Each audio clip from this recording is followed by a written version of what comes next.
Municipal కార్మికులు రాష్ట్ర వ్యాప్తంగా పారిశుద్ధ్యం, ఇంజనీరింగ్, క్లాబ్ డ్రైవర్లు, కోవిడ్ కార్మికులు, బదిలీ కార్మికులు, ఎన్ఎంఆర్లు సుమారు 48,000 మంది 12వ పిఆర్సీ జీతాల కోసం ఎదురు చూస్తున్నారు.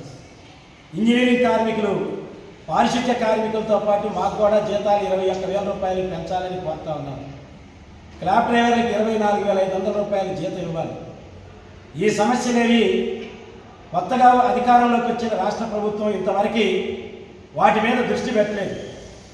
ఇప్పటికీ పలు పర్యాయాలు డిఎంఏ గారిని, ప్రిన్సిపల్ సెక్రటరీ గారిని, మంత్రి గారిని కలిసాం, మొరపెట్టుకున్నాం. ఒకవైపు ధరలు పెరుగుతూ ఉన్నాయి, నిత్యావసర సరుకుల ధరలు ఆకాశాన్ని అందుతూ ఉన్నాయి. ఇటువంటి నేపథ్యంలో ఇంజనీరింగ్ కార్మికులు 15,000, 18,000తో బతకలేక అల్లాడుతూ ఉన్నారు. క్లాబ్ డ్రైవర్లు 10,500 నుంచి 15,000 మధ్య జీతాలతో బతకలేకుండా ఉన్నారు.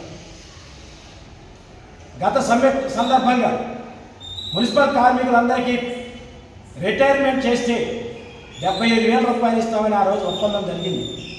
10 సంవత్సరాల కంటే అదనంగా ఉంటే ఏడాదికి 2,000 కలుపుతా ఉన్నారు.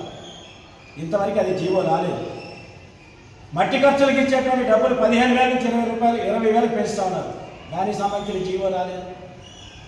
ఎక్స్‌గ్రేషియర్ సంబంధించి ప్రమాదంలో చనిపోతే 5 లక్షలు నుండి 7 లక్షలు పెంచుతా ఉన్నారు. ఆ జీవో రాలేదు. ఇంజనీరింగ్ కార్మికులకు సంబంధించి 9 మంది కమిటీ చేసినటువంటి ఆ కమిటీ తప్పుల తాడుతో ఇచ్చినటువంటి నివేదిక ఇంతవరకు అతిగతి లేదు. కాబట్టి మేము ప్రభుత్వాన్ని అడుగుతా ఉన్నాం, తక్షణమే మున్సిపల్ కార్మికులు ఎదుర్కొన్న సమస్యల మీద దృష్టి పెట్టండి, వీటిని పరిష్కరించండి.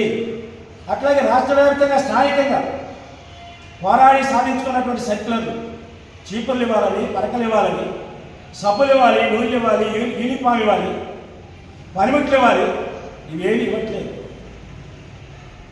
ఇంజనీరింగ్ కార్మికులు పంప్ హౌస్కి వెళ్ళాలంటే 5 నుంచి 20 కిలోమీటర్ల దాకా వెళ్తూ ఉన్నారు. వాళ్ళకి ఇచ్చే జీతంలో నెలలో 4,000 నుంచి 5,000 రూపాయలు ఛార్జీలకి అయిపోతూ ఉన్నాయి. కాబట్టి వాళ్ళకి డిఏ ఇవ్వాలి. ఇట్లాంటి అనేక సమస్యలు స్థానికంగా పేరుకుపోతూ ఉన్నాయి. పిఎఫ్కు సంబంధించి 4 అకౌంట్లు ఉన్నాయి.